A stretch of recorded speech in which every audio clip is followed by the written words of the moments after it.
Councilor Mars Kapayan, kabahin nining special session na nilagay kayon karon dito sa Kusog Suzamis. So sa unod ini, opisyal mayong buntag. And sa unod ani yung special session.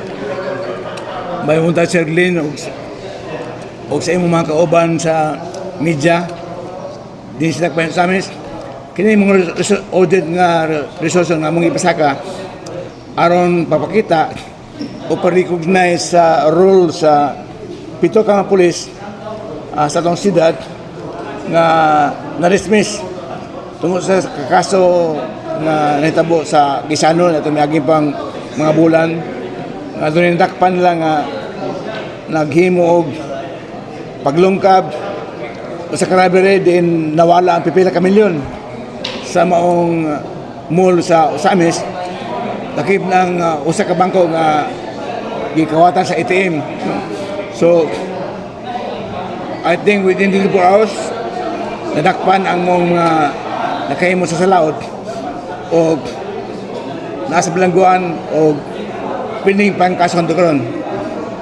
But unfortunately doon ay kaso di pasaka mati itong kapulisan nga na-involve sa maong pagdakop sa mga nakahimo sa laod.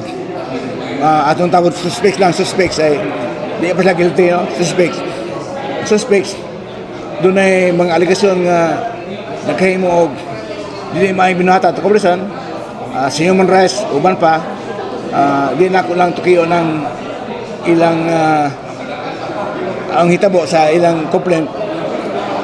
Ako lang ihatag nga doon ay mga aligasyon sa complainants nga nahimo sa atong kapulisan pito ka pulis nga supak sa blaut matod pa then kini gitagag joker sa atong ombudsman nya matod pa sa atong kapulisan nga pito ka buhok nga nakalitan sila dismiss silang pagkapulis.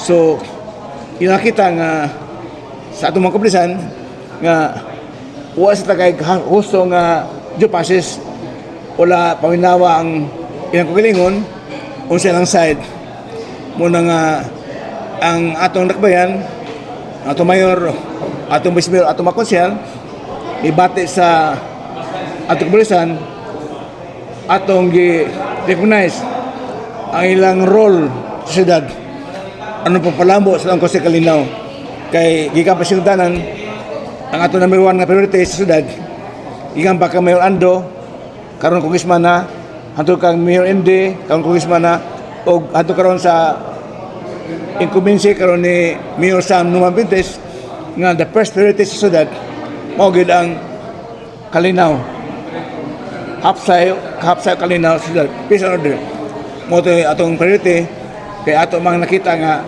ato kalambuan ng Pangandoy nakaangkala ini nga pundasyon sa maayo nga Kose Kalinaw. So atong recognize nga kini kapulisan na dako ay natabang sa atong syudad labi na ilang opisyal nga si Major Denisano nga dugay-dugay na to nahimong si police sa amin sa deputy nga si Captain Dwight Malanog na dako katabang sa lakip ng 5 ka pulis nga naapil sa mong kaso nga na-dismiss, no?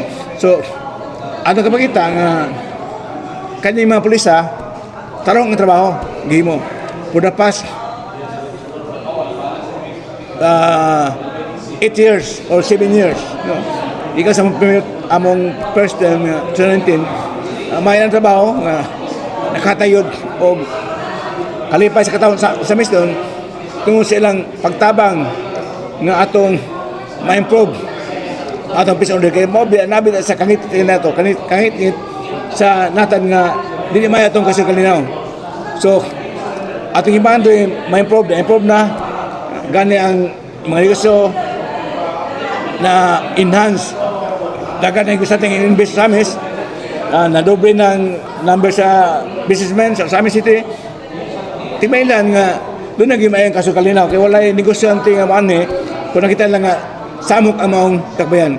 So nakita ang improvement nya ato lang ipahaya karon sa korte nga sagaan silang due process hapsay nga paghatag og fairness and equity sa ilang kaugalingon nga ang ilang kaso matagaan og justisya o madesisyonan base sa ebidensya, no? O sa base sa fairness and equity. Wala itong iba kayo nga kami na nagtuo layo ng tuo nga usap kini ang pangandos sa misyon nga hutang di ang pulis kay sila good nagtabang nato loy kayo karon wala na trabaho, no? Ang pamilya labi na katong mga breadwinners wala tabal ng asawa na mga anak eskwela dili may lang kahimtang dili ni fair di don't deserve this dili sila ang yan mahimong yun ay sila nakalagay sa bayan nga sa tuman ang paningkamot pagtabang sa Eldio pagtabang sa katahon sa mission aron atong siyudad Mulambo pinagi sa Kaus sa Kalinaw ng ating pangandoy kay pakinato nanak tay isa-bisa nga Kaus sa Kalinaw o subok kita nga ang kapulisan na mitabang kato nawad sa ilang trabaho isip pulis. So ato kimayo the court should ensure nga ilang may decision should be thorough, impartial, and evidence-driven base sa ebidensya. Di lang tungkol sa politika nga doon ay nag-influensya kanila sa atong mga pinangga nga mga otoridad nga mo may hukom sa ilang kaso. Muna itong ngayon nga tagaan sila justisya, fair and equity sa ilang kahimtang isip mga suspects sa mga kaso. Sir, ang pito ka pulis naghatag na o pasilubog nila. Dayon, nag-dismiss na o na-dismiss sa service. Wala dismiss din sila, wala sila sa service. Na ilang gi-file nga motion for reconsideration. Ilang hanay ang movimento batak nila, ilang pakita. Hindi sila nga dismiss. Kaya ang mga alegasyon tapaw lamang walay suporta nga ligon na ebidensya. Muna na alegasyon. So, nagpais lang po sa produksyon. I hope nga makita sa korte, makita ang gibukaton sa ilang mga pangaliya, yung pleading, yung prayer nga ang kaso ba't kailangan ma-dismiss. Dili sila ma-dismiss yung trabaho. Wala mo sa gimong sa laod. Ikaw sa nagdakop sa mga nanglungkab sa Quezano, unya wala na mo ang sobra sa ilang trabaho isip pulis. Doon sa pagkakaroon, napa sila sa service, active pa. Dismiss na kay ang orders ombudsman, it is executory. Dismiss sila. Pero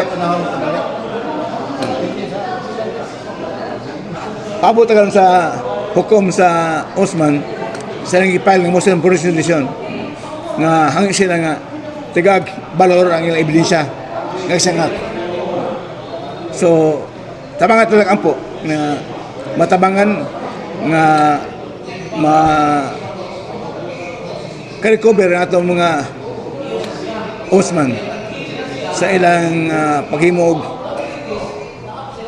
review sa mong kaso. Damdagan sila. Salamat, attorney. Good morning. Good morning. Tanong.